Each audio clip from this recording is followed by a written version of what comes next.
HHG Podcast in color.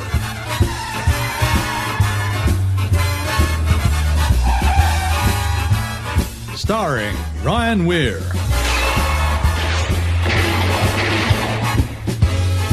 Also starring Peter Goddard.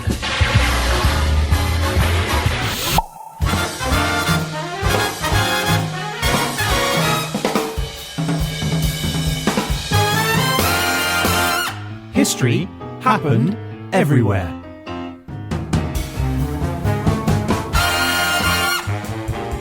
Hello, my name is Ryan Weir, and I'm here in the HHE precinct with the no-nonsense captain to my loose cannon cop. It's Mr. Peter Goddard. I'm a maverick. I'm not afraid of breaking the rules if it means getting justice along the way. I want your badge and your gun. Okay, boss, but I'll still investigate on my own time. Now, Peter, last week the Derzolator gave us for episode 99 law enforcement in Moldova during 1455 to 1487. So why don't you give the listeners a taste of what we have in store for them today? That's right, Ryan. We are off to Eastern Europe to discover the mysterious country of Moldova, Europe's least visited nation. We're going to discover an ancient history of winemaking and their extinct national animal, and we're going to meet the man whose ruthless pursuit of vengeance sparked a future grounded in law and order. We're also going to find out how different laws might have applied to different people in the area during the 15th century and learn why it was a terrible time to be a Roma traveller in Moldova. We're going to learn all this and more, Ryan. So welcome to the country of flowers. Welcome to Black Wallachia. Welcome to Moldova.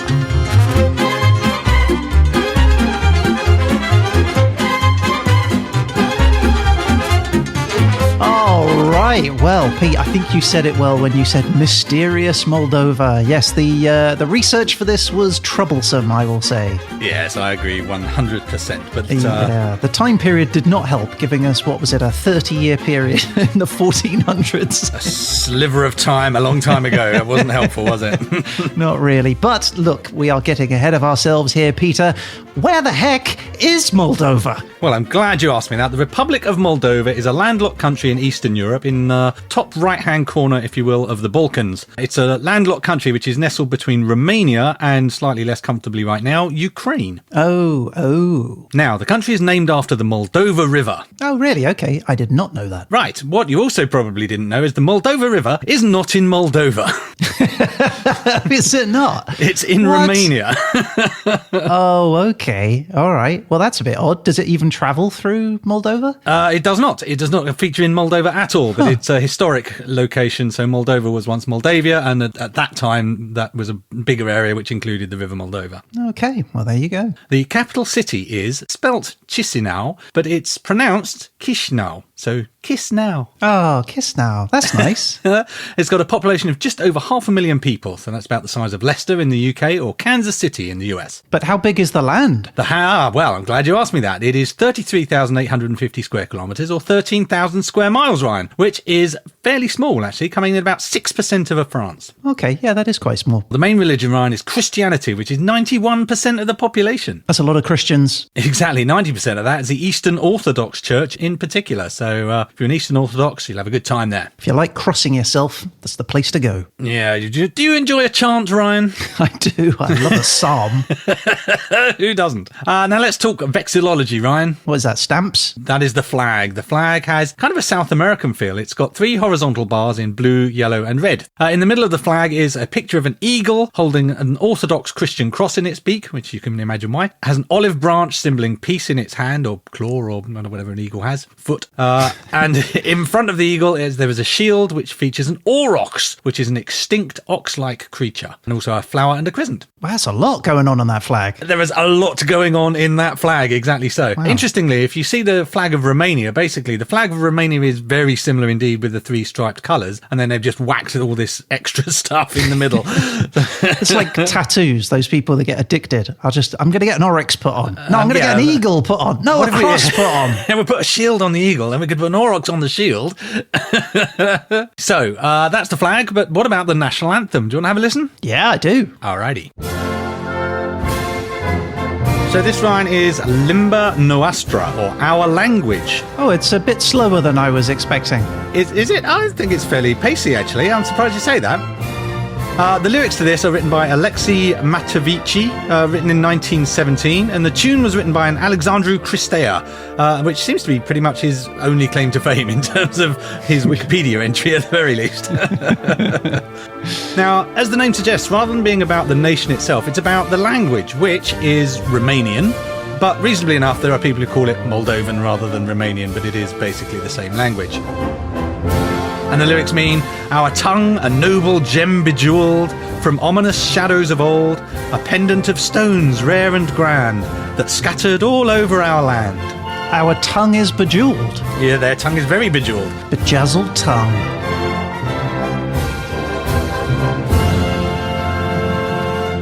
And there you have it. I like that one. That was nice. That was a good one. Now, I'm going to stick with music for a moment because Moldova is also the birthplace of pop group Ozone. You may not be familiar with the name, but I guarantee you'll recognise their particular song called Dragostea Dinte, known informally as Maya He or Numa Numa.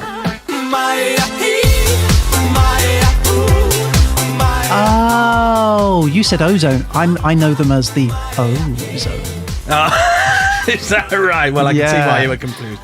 They're the Ozone. This was the music behind the viral dance hit sensation video Numa Numa Dance, and the tune was by Ozone, who were Moldovan. That's a great tune, isn't it? Very classically European. It very much is. Maya he, Maya. What does it mean? Do you know? I have no idea. We can bring that to the verdict. The national animal, Ryan, is, I've already mentioned it, the aurochs. And that's an extinct animal, you say, not a made-up one? Yeah, this is relatively surprising, but their national animal is an extinct animal. So it's a kind of a bull, oxy kind of character, big horns, as you might expect. And it's currently extinct, although there has been an effort to re-engineer the aurochs. The Heck, or Munich Berlin, is a cattle bred in the 1920s by Heinz and Lutz Heck, and they were trying to bring back the extinct aurochs, but you can't really bring it back, you can only breed forward. So there's a lot of controversy and criticism that they haven't really done that at all. They've just made a new thing, which is a bit, in some ways, like an aurochs was, probably. Was it distinguishable in any specific way? I couldn't really find much that really was spectacular about it. It didn't have like a single horn in its forehead or anything. It was just a particular brand of ox, frankly. It would be worth it if they could bring it back and it had, like, you know, special milk or wings. Something. Wings. Amazing. Buffalo wings. Now, Ryan, have you ever bathed in cash? Yeah, obviously. Every night. With the proceeds from this podcast. Well, exactly, yes. It makes you classically Moldovan. On the arrival of a new baby, there's a tradition that the baby is bathed for the first time by the eldest woman on the father's side, and they add honey, flowers and milk to the water to represent a sweet, nice, comfortable life, but also money. So you have a nice money bath in your first bath as a human in the world. Yeah, that sounds uncomfortable and mildly sticky. But yeah, fine, sure. Why not? You can have a rinse afterwards, don't worry. Yeah, have another bath after your bath. There is one extra bit of Moldova that's worth knowing about, and that is Transnistria. This is a breakaway state on the border of Ukraine, in which the people are a mix of Russian, Moldovan and Ukrainian. And this little sliver of land between Moldova and Ukraine is seeking to unify with Russia. Huh. Yeah, for obvious reasons, Ukraine has closed their border with Transnistria, but it's got its own government, parliament, military, police, postal, currency, vehicle registration, and internationally it's still considered part of Moldova, but it is trying to make its own way, which is bold because it is tiny. Oh, wow. That's amazing. And final fact for you, Ryan, it is a Ryan-level pun, which I couldn't leave without including. There is a shopping mall in Moldova called Moldova. Yay! I thought of you when I learned that. That's great. Moldova. It was there for the take-in and they took it. Well done, Moldova.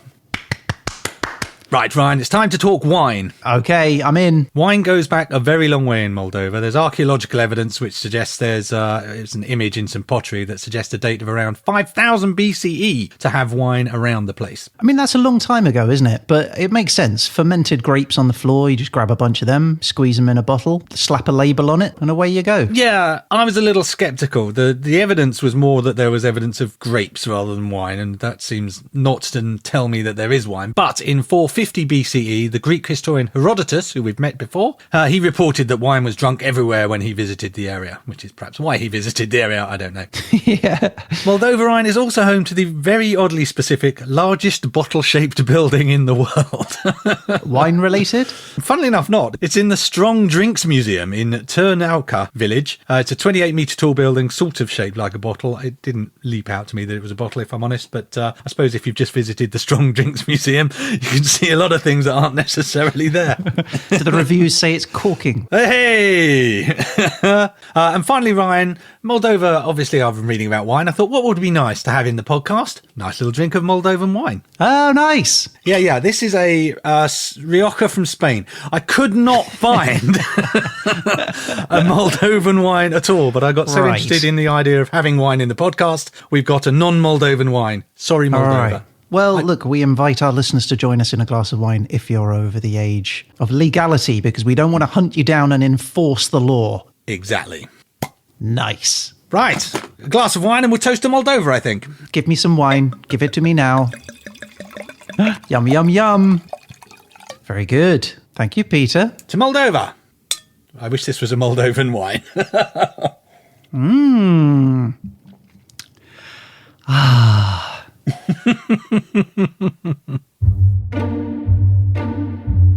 Hey, Pete. Hey, Ryan. Did you know that Moldova has a national sport called competitive sheep counting? Competitive sheep counting? Yeah, people stand in a field, count sheep, and then they win a trophy. Oh, that cannot be real. No, it totally is. And it got me thinking. Right. Well, we should start our own competition. Counting sheep? Yeah. But we don't have a field. Oh, well, we could do it in the living room. And we don't have sheep either. Oh, well, then instead of sheep, we use houseplants. You want us to competitively count houseplants in our living room? Yeah. We'll invite the neighbours over, and whoever counts fastest wins a prize. But plants don't move around like sheep, and we've only got 5. Well, we just hide them then, like a scavenger hunt. A scavenger hunt for houseplants in our living room. Exactly. I think you might be overestimating our neighbours' interest in finding and counting our plants. Well, they just haven't tried it yet. I mean, once they do, Pete, they're going to be hooked. Or they'll never talk to us again. Nah, just you wait. We're going to be the talk of the street.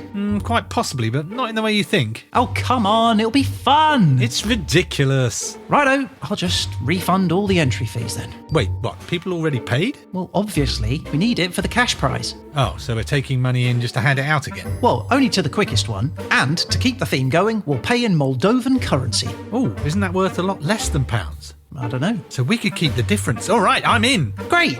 Right, all we need now is some upfront costs for posters, fog machine, leaflets, trophies. Whoa. Upfront costs? Yeah. Well, how else are we going to promote it? Nope, cancel everything. I'll just count the plants myself. It's too late. There's 5. I win! Ryan! Where do I collect my prize?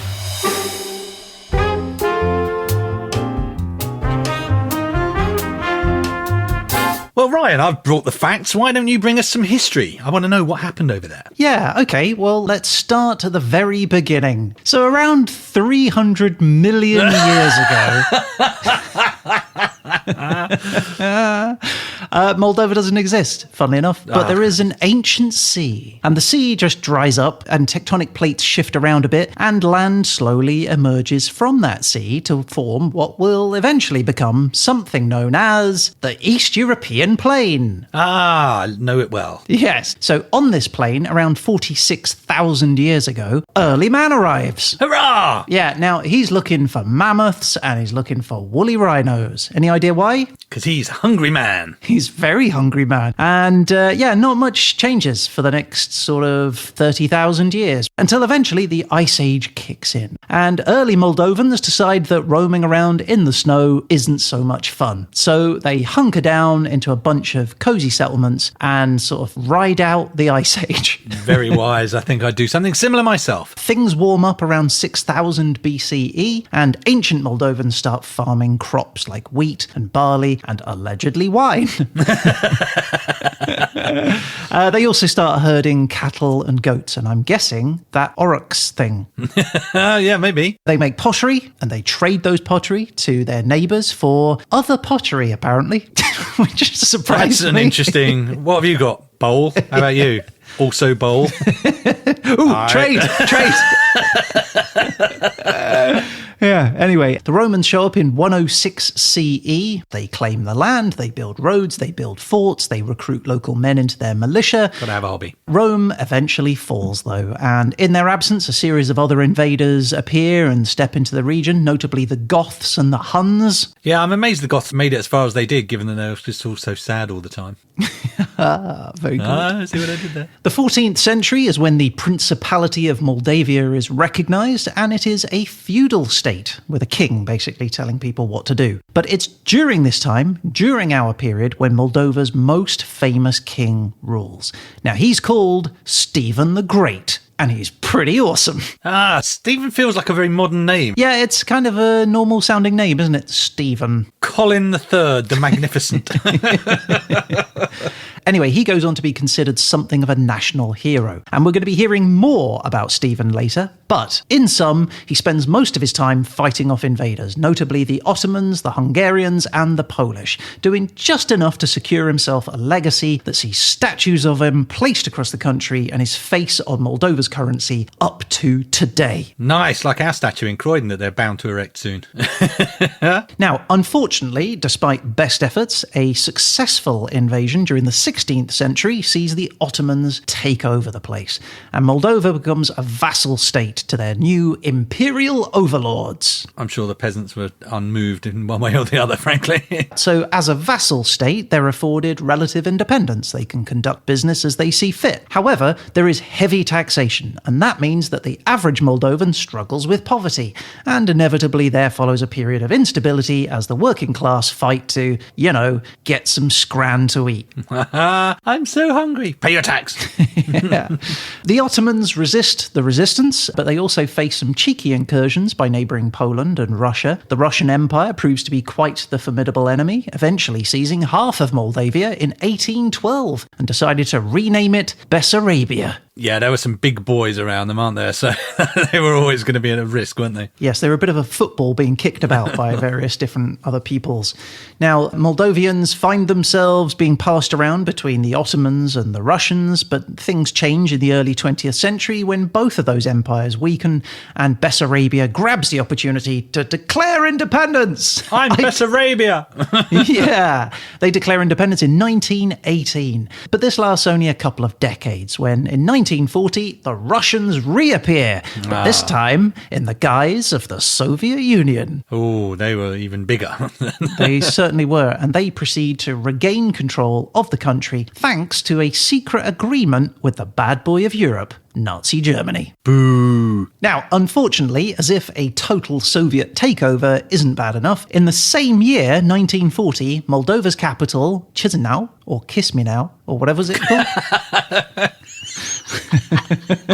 is almost entirely destroyed by a devastating earthquake. Russians rebuild the city, and by 1944, the country now looks like a big part of the Soviet Union. Concrete, anyone? Like a Stalin statue? I love it. 50 years passes, and the Soviet Union collapses in 1991. Moldovans grab the opportunity to declare independence again, and they rename themselves the Republic of Moldova. But that transition to freedom isn't easy, though. The economy crashes, and one region, as you rightly point out, Transnistria, full of Russian-speaking people, decides that they're going to make themselves independent from the newly independent Moldova. Oh, it's independence all the way down. Within Transnistria, there's one village that wants to be Hungarian. And one man within that village. Now, since 2014, Moldova has got an association agreement with the EU, the European Union, and there has been talk of full membership. But with their ties to Russia, this remains something of a complicated situation. Moldova today mainly hits the headlines with news of corruption and political infighting, and that might be why as many as 1.5 million Moldovans, nearly a third of the population, have moved abroad for work. Wow. Yet, despite all their struggles, the Moldovan people are still well known across Europe for their warmth and hospitality. Qualities that you think might have been wiped away after centuries of invasions and occupations, yet the country is quite the opposite. Because if you visit Moldova today, you're going to be offered a delicious glass of homemade wine and encouraged to learn more about their people and culture. It is a beautiful, stunning place, and I really genuinely hope to visit soon. Yeah, me too. I really found at the end of this one, I thought, I really want to go there, if only to visit the Strong Drink Museum. Yeah, no, let's go. Let's go to Moldova. Everyone go to Moldova, except the Ottomans. No Ottomans allowed. Thank you very much. I say, hello. Oh, hello. You all right? Yes. Well, no, not really, no. Oh, what's wrong? Well, it's just that you seem to be in my garden. Am I? Yes, you see, I'm Moldova, and this is my place. Oh, right, I see. Well, I'm the Ottoman Empire. I've just moved in next door. Next door, right, but this is my garden. Yes, it absolutely is. Right, so can you go back to your garden? Oh, I will, a bit later. Later? Yeah, it's just, I'm really enjoying it right now. But it's my garden. Yeah, it is, but I thought, you might like to be what I call a vassal neighbour. Well, what's that? Well, it's where you have your garden and enjoy it as much as you like, but from time to time, we, the Ottomans, get to enjoy a little bit of it. But it's my garden. No disputing that. But what would you really prefer? A lovely verdant garden that we can all enjoy, or a desolate wasteland that someone has galloped horses all over and burned completely to the ground? Well, the first one, I suppose. Yeah, that's what I thought. So, everything okay here? I have to say yes, don't I? Yeah. Right, then yes. But let me tell you, I've heard Russia will be moving in on the other side soon, and I bet they won't let me be bullied like this. Oh, we'll see, Moldova. We'll see.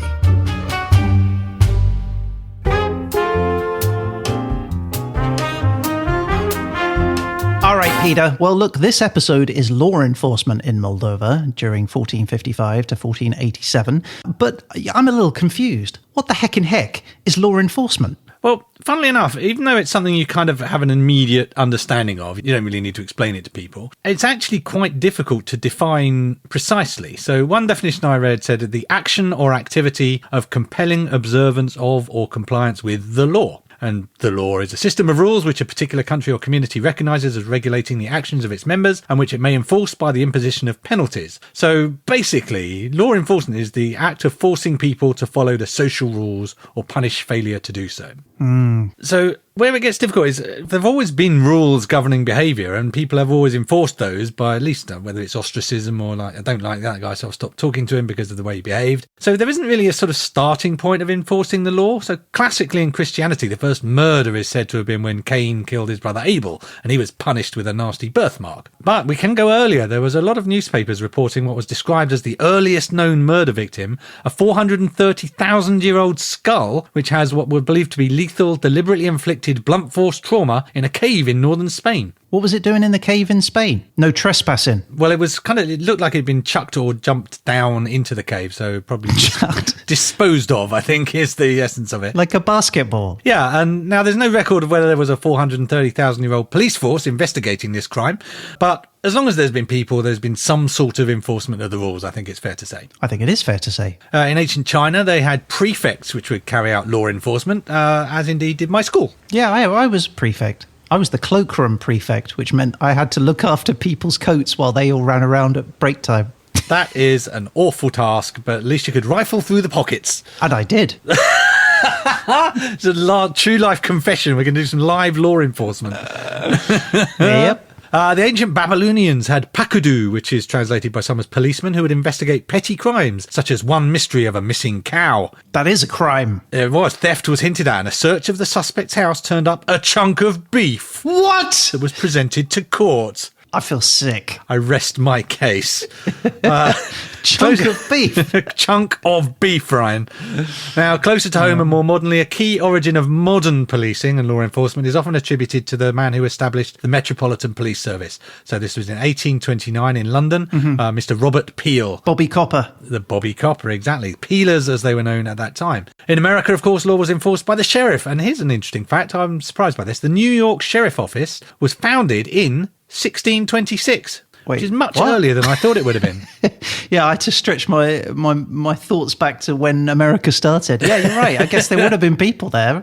Exactly. So there was a sheriff in 1600s. There was, in New York. That's nuts.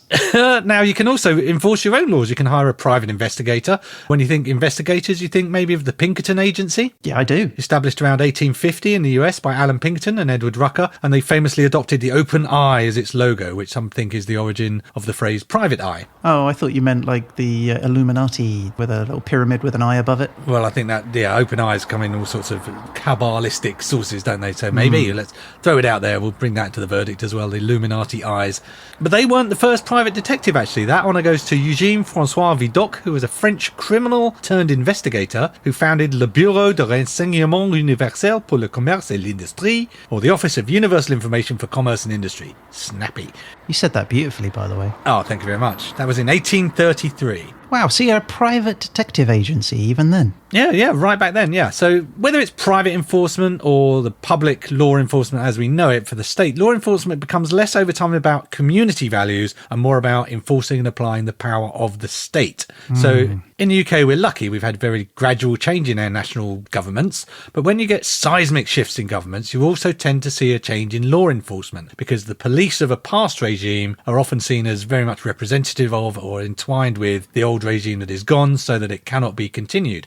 And I bring this up because Moldova gives us a good example of this. The current police of the Republic of Moldova was established in 1990. That's actually really recent. Really recently, and that's because that was to replace the predecessor, the militia or militia of the Soviet era. So Soviets out, it was a clean shop, so they set up the new police. Oh, of course. Yeah, that makes sense. Yeah, of course. So Ryan, when we talk about law enforcement, we could be talking about laws as we commonly know them, but we also think about religious laws, community rules, or just the rules imposed by a strong ruler. And we're talking about the means and methods and organisations with which people were compelled to follow those laws. So hopefully that kind of broadened things out a little bit in our tiny time period a long time ago, and we can find some interesting stories about law enforcement in Moldova. That's great. Have you ever broken the law? I have never broken the law. I'll tell you later.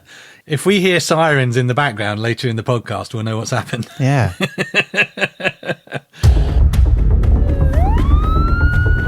All right, Cop GBT, we've got a suspect on the run. Hello, Officer Dan. I'm here to provide assistance based on extensive training data. How may I help? The suspect, he's running away. Stop him. Understood. Searching for how to catch a criminal. What? Is that all you've got? As a free-tier AI model, I lack physical capabilities, but I can simulate catching him with words. Ooh, I've got you, you nasty criminal. No, I need you to run after him or track him or something. This task requires a premium tier subscription. For just $19.99 a month, you'll get physical capabilities and daily crime-solving tips straight to your inbox. Oh, just forget all that. Look, he's getting away, see? Sight perception capabilities are exclusive to the premium tier subscription. Would you like to upgrade to unlock groundbreaking virtual pursuit technology? Sure, yes, just do it. I'm sorry, your precinct has restricted you to the free tier model. Would you like helpful phrases to yell after him? Here's one. Stop. In the name of the law. Oh, that's it. He's gone. We'll never catch him now. I can still offer assistance. I can generate a detailed post-crime analysis and complete all your reporting paperwork for you. Oh, that actually sounds useful. Available on our great value premium tier. Would you like to upgrade? Oh, I swear next time I'm just getting a police dog. Great choice. I can provide dog training tips in my Animal Companions package. Would you like to upgrade? Ah! You sound stressed, Officer Dan. Can I recommend a calming breathing exercise? Just breathe in and out.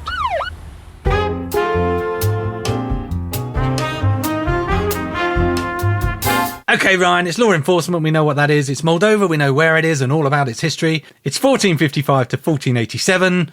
What have you got for me? Well, as I mentioned earlier, during the history section, the years between 1455 and 1487 were synonymous with the reign of one man, Stefan Selmer, Stephen the Great. Colin the Magnificent. Yeah.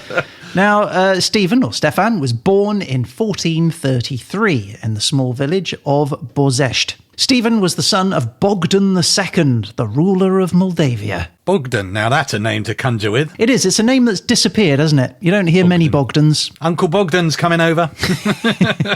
Now, during his childhood, Stephen experienced all the privileges of nobility. He had luxury, he had comfort, he had riches. Yay, I like all those things. But he also grew up in a bit of a tense and turbulent time. This was a world of political instability and threats from within and abroad. Now, his formative years were spent being prepped to become the future leader. He learned swordsmanship, he learned advanced horse riding skills, and became familiar with strategies and tactics for war. I like the idea of him taking an advanced horse riding test. Can you go around the cones? Ride backwards.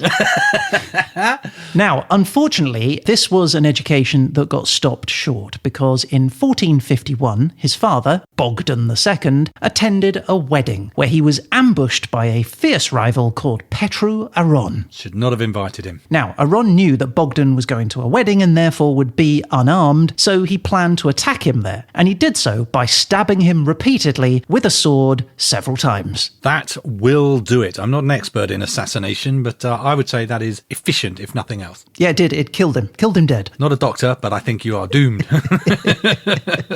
Now, Stephen, just 18 years old, was immediately taken by his father's supporters and hurried out the country to neighbouring kingdom of Hungary and then later Wallachia, where he spent 6 years in exile. It's a long exile. Yeah, now, as you can imagine, Stephen was deep in grief, right? He'd lost his dad in a pretty horrific stabbing. I bet he was pretty annoyed too. He had his feathers ruffled.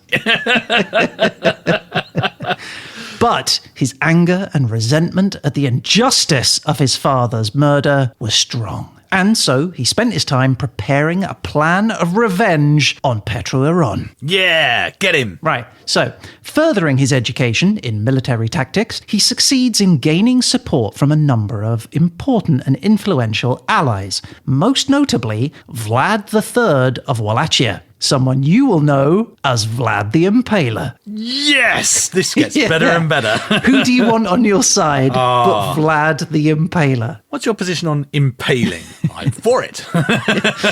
Anyway, Vlad gives Stephen a whole bunch of military backing, and so with this support, in 1457, Stephen marches back into Moldavia with his army, and he meets Aron and his militia on the battlefield. Yeah, get him. Now, Stephen's forces were outnumbered, and initially he was overwhelmed, but his knowledge of terrain and strategic use of guerrilla tactics surprised Aron and helped turn the tide in his favour. Eventually, Aron's forces began to retreat, and Aron forced to flee. Now, Stephen, acting like a homicide detective in pursuit of a serial killer, sets out after his foe. But unfortunately, Aron makes good his getaway. Boo! Escaping, no less, to Poland, where he tries to find supporters to back a revenge attack on Stephen, but fails, and so just lives out his days in permanent exile in Poland. Flipping through the phone book looking under the impalers. That were John the Impaler. Gary the Impaler.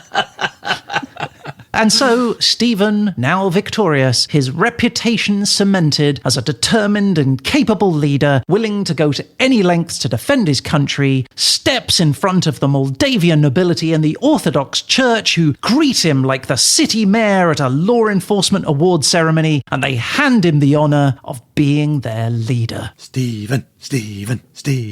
I'm into this. Yeah, but this was just the start of Stephen's rule and his first foray into the world of law and order. Because one of the defining aspects of Stephen's reign was that he introduced the first official law authority. In fact, prior to Stephen's reign, the country didn't have any formal written legal system to speak of at all. They relied on an antiquated system of informal, customary traditions instead, which means basically any disputes that were raised by people, he stole my cow, he slept with my wife, they were typically resolved not through a centralized court system like we have today, but rather through a type of local assembly where powerful figures of the local community came together, people like the village elders and landowners and members of the nobility, and they acted as like a group judge, gathering together to discuss the dispute and agree how they were going to resolve it. But unlike today, where the justice systems of the world remain entirely free of greed and corruption. Completely,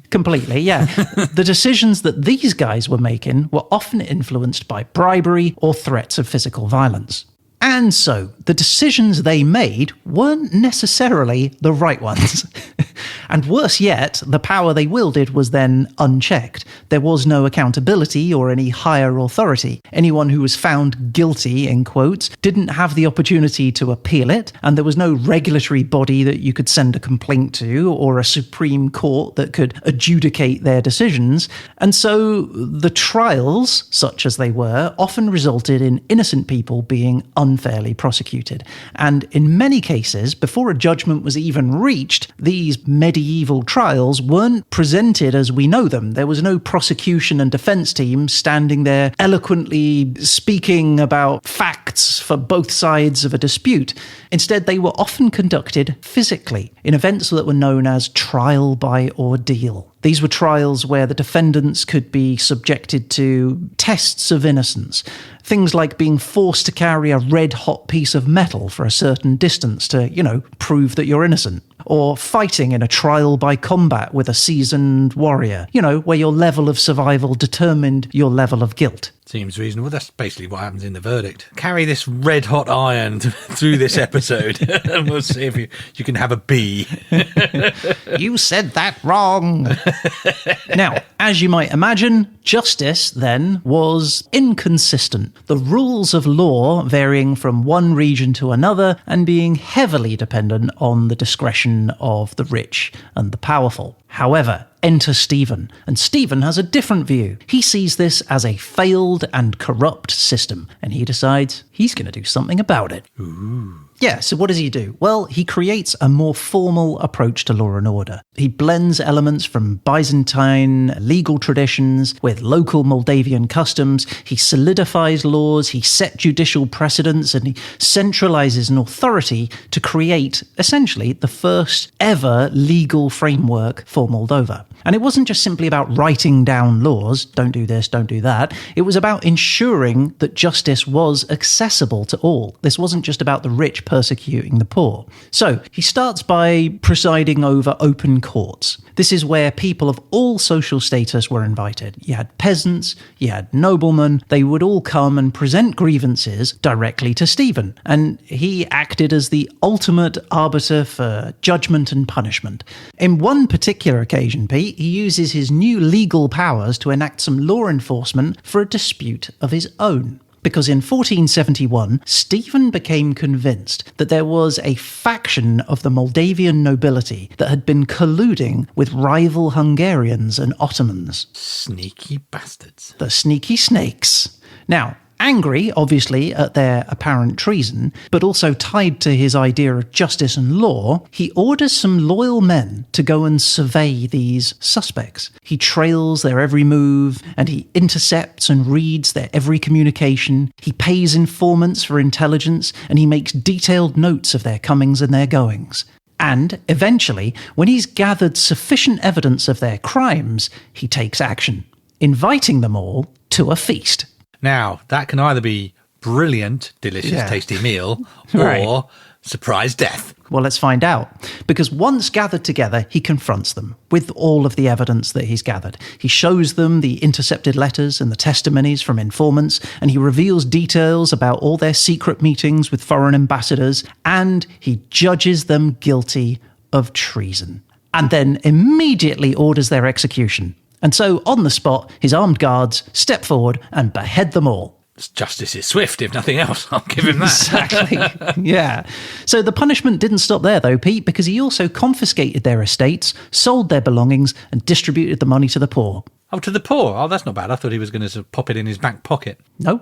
It was a sudden and brutal demonstration of law enforcement, and it proved a powerful demonstration to other noblemen on why they should think again before considering breaking the law. I would definitely think twice, having seen that in action. Yeah, exactly. It was his message to them. It said, the law is paramount, and any deviation from it will be met with uncompromising justice. Also, I am the law. Exactly. He's gone full Judge Dredd. Yeah, exactly. But Stephen couldn't do all this lawing by himself, right? So he decides he's going to extend his judicial powers across his realm by embarking on a campaign of building fortresses across the country. Now, these were built, obviously, primarily for military defense, right? They had people coming at them for all different angles. But he also used them in times of peace to act as centers of law enforcement. Because while the garrisons at the forts were, designed to defend Moldavia against the Ottomans and the Hungarians, they also played a critical role as enforcers to maintain law and order by policing the land, arresting bandits, enforcing trade regulations, and ensuring the safety of travellers and merchants. Thus, Stephen was able to extend his authority to the farthest corners of the country and make his central government's power felt even in the most remote areas. And Stephen wasn't beyond policing his own administration either. He understood that justice could only be effective if it was consistent and impartial across everyone. So he took measures to curb corruption amongst his own people. He appointed trusted emissaries to oversee administrators and ensure they adhered, to the laws and policies that he had established. And these emissaries were told to conduct inspections, audit records, investigate complaints of abuse or corruption, and brought those that they considered guilty to justice, often via painful and bloody means. Well, if you're going to fail your audit, you're going to expect some harsh retribution. Exactly. It's the same at work. I got the auditors in, then I lost my arm. Yeah, exactly. Now, his vision of law enforcement also extended outside of Moldova, all right, which is fascinating to me because basically he went and, using diplomacy, worked with neighbouring countries to negotiate treaties. And those treaties included clauses that aimed at protecting Moldavian merchants and citizens while they travelled abroad to trade, but also gained their agreement in assisting with the capture and extradition of criminals, an early form of international law cooperation. Interpol. Like Interpol, yeah, or Europol, or whatever it's called. Yeah, and they sort of coordinate this cross-border crime investigation thing between the different agencies. I feel a Law and Order spin-off coming on. Yeah. Medieval Victims Unit. Now, over time, Stephen's reputation for fairness and justice earns him the title of the People's Prince, and folk tales emerge telling of Stephen disguising himself as a commoner and walking amongst the people, listening to their grievances and doling out justice. There's one particular legend which tells of a poor widow whose only ox was taken by a local nobleman, and upon hearing of her plight, Stephen not only orders the return of her ox, but also punishes the nobleman by having him stripped naked and paraded through the streets before being publicly flogged, thus demonstrating that even the highest ranked among us was not above the law. Don't be nicking cows, mate. Why are people always nicking cows? That's what I want to know. Yeah, they found a chunk of beef in his larder. There was the look at it, Jacques Hughes.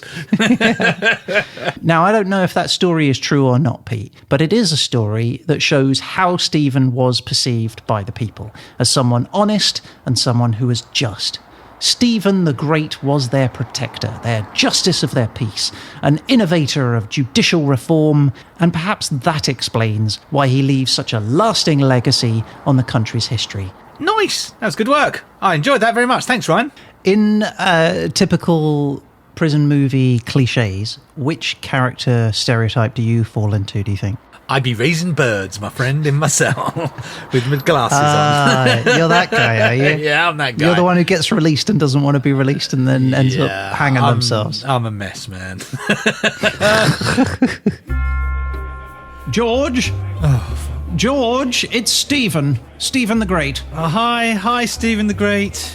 So how are you doing? Well, that very much depends on what exactly you mean by doing, and how, and you. Oh, right.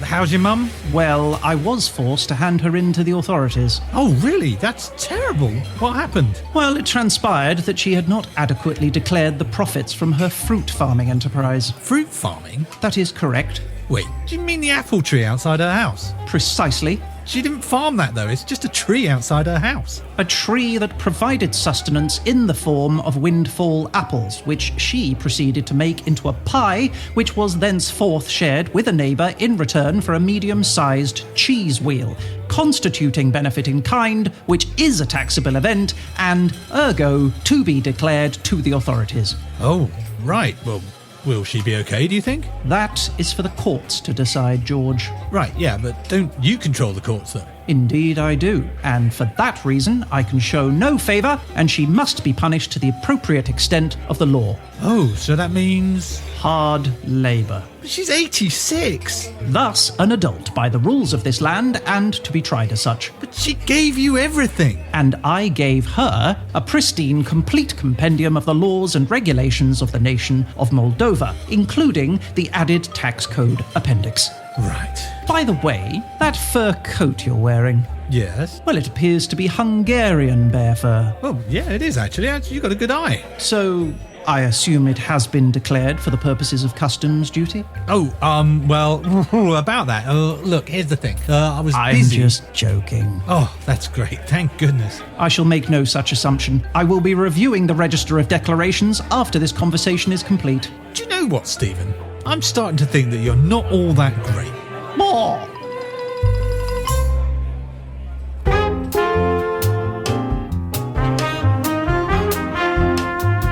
All right, Peter, we've heard of Stephen the Great. Now, Peter the Even Greater, tell us some great stories. So, Ryan, we're talking about law enforcement in Moldova. Now, the problem we have with our time period, 1455 to 1487, is the earliest written codified laws in Moldavia are the Pravila lui Vasili Lupu, or the Vasili Lupu's Code of Laws, which actually was established in 1646, long after our time period. Now, I know you said your guy established laws, and that doesn't contradict that, but this was a written code of laws, which is slightly different kettle of fish. So, Ryan, let's go to Byzantium, aka the Western Roman Empire, around 500 CE. So Byzantium is kind of a sequel to Rome. Rome 2, the sequel, if you will. The Roman Empire without Rome in it. It's actually based out of Constantinople, now known as Istanbul, in modern-day Turkey. Mm-hmm. Now, from 527 to 565 CE, the Roman emperor at that time was a man named Justinian. Justinian the Justice. Well, he's almost got justice in his name, hasn't he? He was famous for expanding the empire towards some of its former glory. He's also well known because he built the Hagia Sophia in Istanbul, if you're familiar with that. I have. It's a beautiful building. It is indeed. But he also decided he was fed up with the hodgepodge of rulings and decisions that was the law at that time. He said, right, let's write it all down. Someone write it all down. So he told his pal Tribonian to organise all this stuff, which he did in a work that took place between 529 to 565 CE. I can only imagine Tribonian just let out a big sigh when he was given that job. So just write down the law, then. Fine. By tomorrow, sure. He does it. At the end of the period, which admittedly was decades, his people had produced Corpus Juris Civilis, the Code of Justinian. Okay. Yeah, so I'm doing some guesswork here, but Moldova was part of the Byzantine Empire, so this code certainly would have an influence, if not being actively enforced. Makes sense. I'd love to know what some of those rules are. The Romans had some crazy rules. Well, the code was revisited again, and it was simplified in the 9th century under the Emperor Leo VI, or Leo the Wise, partly to simplify and again write everything down in new form, but also because the language of the empire had changed from Latin, which the original rules were written in, to Greek. So fewer and fewer people were understanding the original code of Justinian, so it was rewritten under Leo the Wise. Otherwise known as Google Translate. Yeah, pretty much. So this was the creation of the Basilica. This is a 60-book opus, which was finished around 892 CE. Now, this Byzantine law spreads across Europe in the 12th century. Eventually, this actually merges with the code that was introduced by Napoleon to form the root of what is known today as civil law. So there are kind of two common approaches to law. Civil law, which is used by about 150 countries, but not the UK, and common law, which is what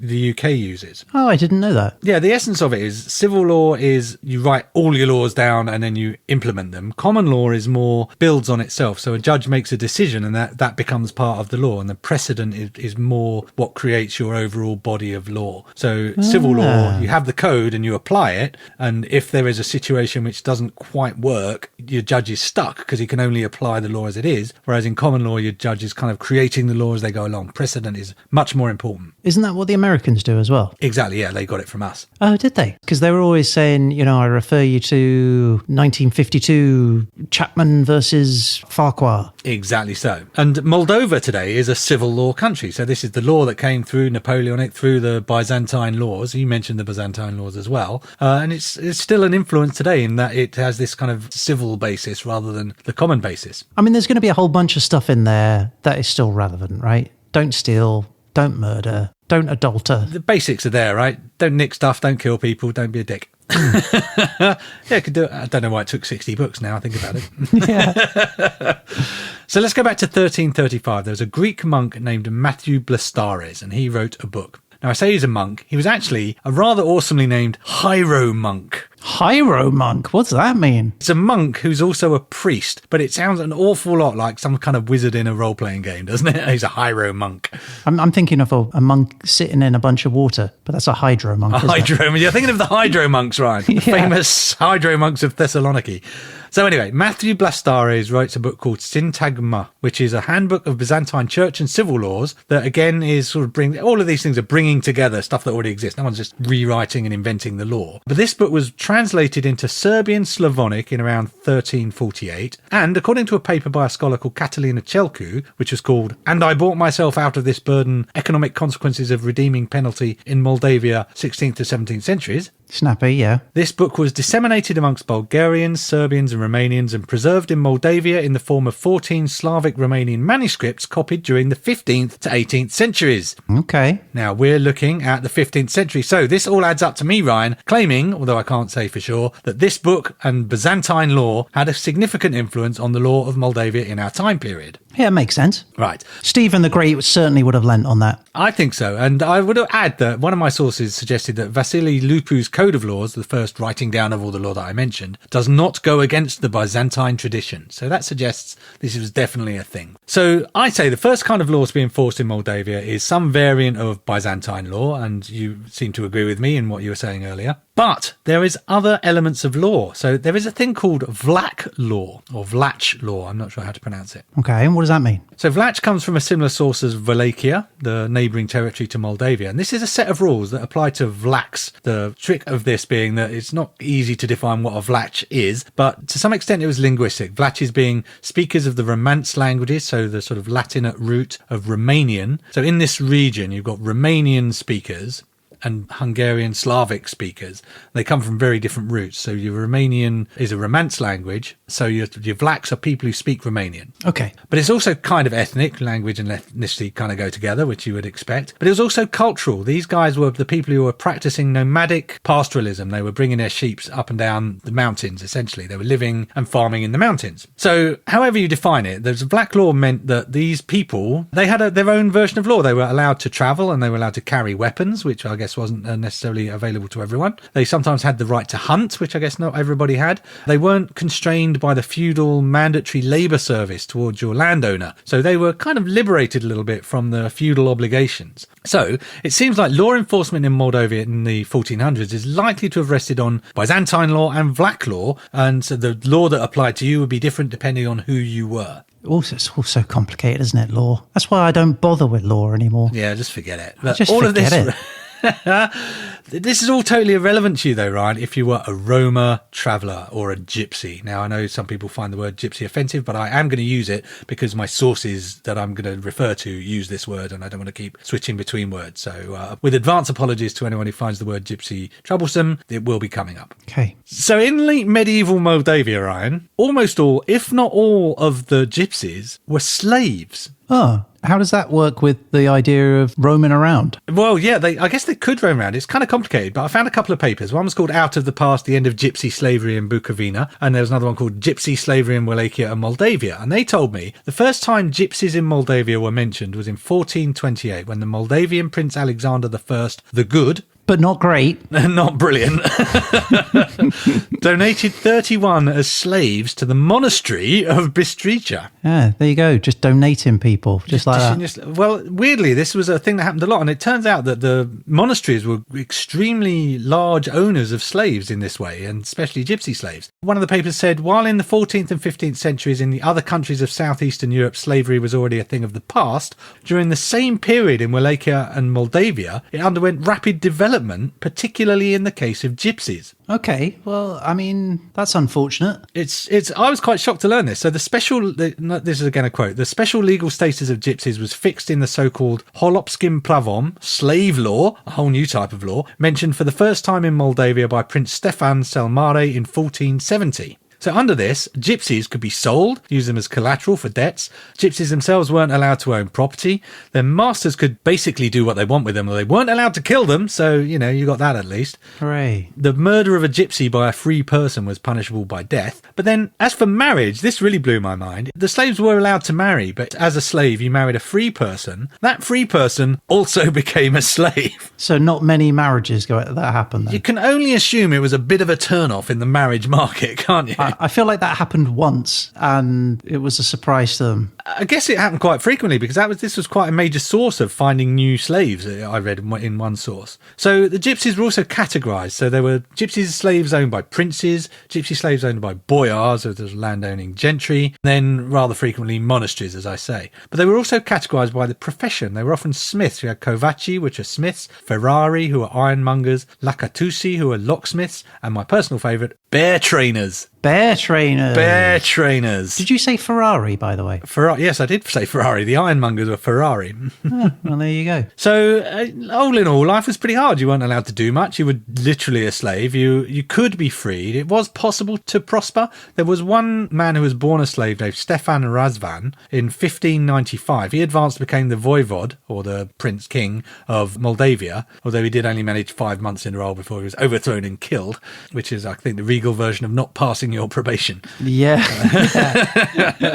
So, whilst I was just really surprised that A, that gypsy slavery was a thing, and B, that this was a time when it was kind of diminishing elsewhere in Europe, but gradually things get better for the Roma slaves, and eventually in 1855, long time later, a law was passed for the abolishment of slavery and payment of compensation to owners and the turning of liberated slaves into taxpayers. Oh, of course. I mean, you could have been nice and said, free the slaves, and everyone's happy, but no, you went, just as a kicker. Now you're a taxpayer. You're not quite, not entirely not a slave yet. Yeah, we're all slaves to tax, man. Yeah, so in summary, Ryan, it's quite hard to say exactly what the law was in Moldavia in our time period. It hadn't been written down. I think your experience of the law somewhat depended on who you are. You could be subject to Byzantine law, you might be under Vlach law, or if you were really unlucky, you were under slave law. I'd have been under slave law, pretty sure of it. I probably would too, let's be honest. I like to think I would have been a king, but at best, I would have been hauled in front of the court for stealing a cow. Stephen the Great, Peter the Slave. Ryan, he stole all the good material for this episode. Do you remember when I wrote to you and said, I bagsy Stephen the Great? Remember that? I do remember that, and I went, that'll be fine. Yeah. It can't all be about him. It can all be about him. It literally is all about Stephen the Great. Yeah, yeah. Anyway, well done, Pete. Oh, become a gypsy, they said. The freedom of the open road, they said. Yeah, didn't mention the whole slavery thing, though, did they? It didn't come up, funnily enough. Yeah. At least you might get allocated a good skill, eh? What do you fancy? Ironmonger? Blacksmith? Well, I heard you could be a locksmith. That sounds fun. Also, it feels like it might be a useful skill for a slave, if you know what I mean. Yeah. Well, look, good luck, mate. They're posting the jobs up now. All right, let's have a look. What did you get? Ironmonger. I'm going to be an ironmonger. Oh, that's a shame. That's a tough one, mate. Hot fires, heavy hammers, long old days. Oh, that is a toughie. Now find my name. What have I got? Locksmith. Tell me it's Locksmith. Hold on. Here we go. Says you're bear trainer. Say that again? Bear trainer. What? You're going to train bears. Bear trainer? But I've never even had a dog. I can't train bears. I'm sure you pick it up as you go along. But bears? Can you even train a bear? Well, I don't know. I'm just an ironmonger. What wild animals. Wild as in untrained. They actually eat people. Oh, this is terrible. Yeah, sorry, pal. Listen, I've got to go and get started on my ironmonger training. I think that lot over there are waiting for you. Good luck, mate. Okay, well, here we go. Hello, is this the group for bear training? Oh, yeah, oh no, he seems nice. Yeah, hello, little fella. How you doing? You don't look so bad. Come over here. Let's have a... Bad bear. Oh, he's got me. Ah, what is it? If it's planned me down, what do I do if it's got me up? It's got me. I want to be an ironmonger.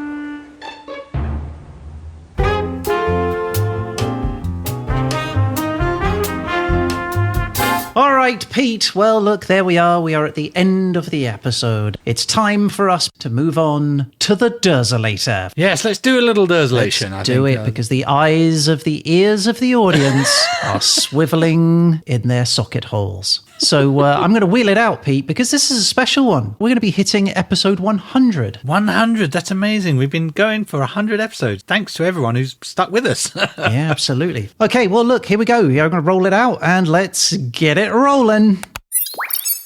Right, Peter, our place is somewhere. Does it have to be over or under the rainbow? Yeah.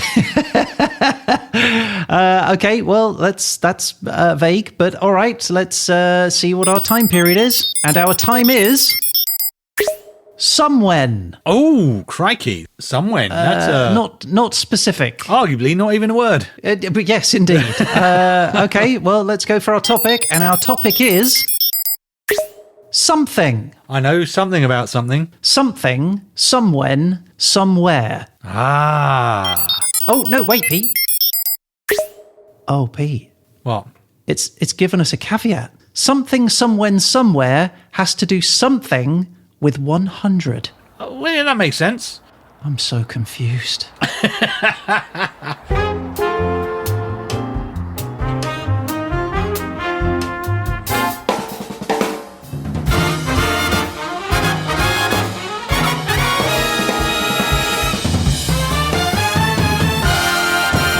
All right, well, look, there you go. That is the show for this week. Thank you all for listening. If you'd like to get in touch about any of the things that we've talked about on the show, or just to say hello, you can reach out to us through our website at hhepodcast.com, or you can email us at peteandryan@hhepodcast.com. That is absolutely correct. And we love hearing from you. We like to get a bit of feedback, and you might even end up featured on a future show. Now, if you are on Mastodon, Instagram, Facebook, or X, you can obey the rules by finding us at HHE Podcast. And if you subscribe there, you'll get an alert when we post extra content, which is like pictures, facts we don't use, links to things, anything of interest. We'll pop it on our social media. Pairs of handcuffs, truncheons. Is that your Amazon wish list? Yeah, it is, yeah.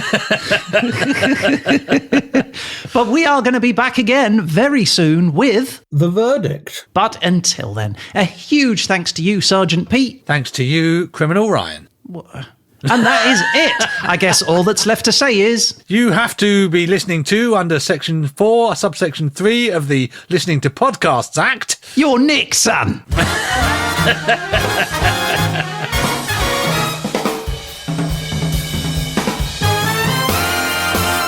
History happened everywhere.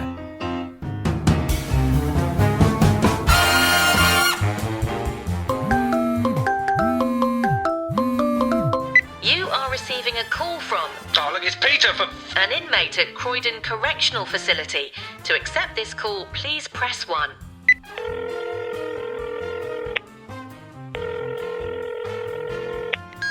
Hey, Ryan. Hey, Pete. How you doing? Well, not great, to be honest. Oh, why? What are you up to these days? Well, obviously, I'm still in the correctional facility. Oh, really? Well, how's that going? And what are they correcting? Your posture or something? My posture? Yeah. No, Ryan, I'm in prison. It's not a wellness retreat. Oh, no, Pete. What happened? Well, apparently, insider trading is considered illegal. Who knew? Was this that thing you said was totally foolproof and only an idiot could get caught? Well, I'm not sure I used exactly those words, but yeah. Oh, wow. So, what can I do to help?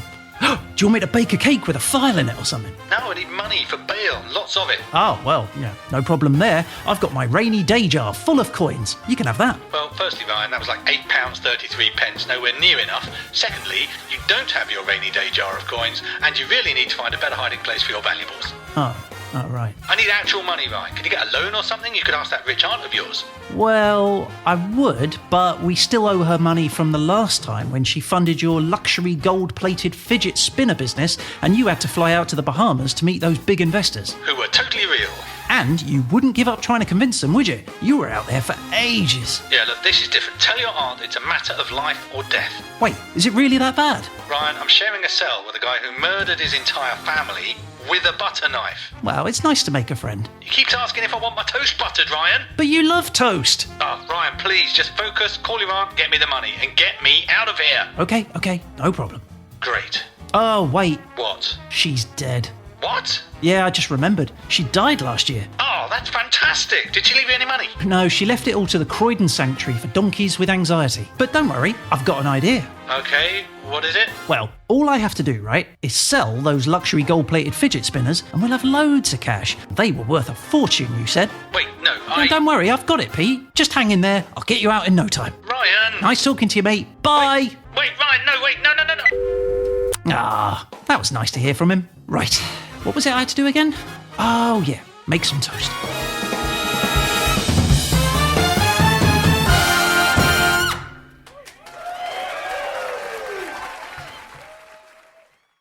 Yeah. Right, I'm going to stop this bad boy.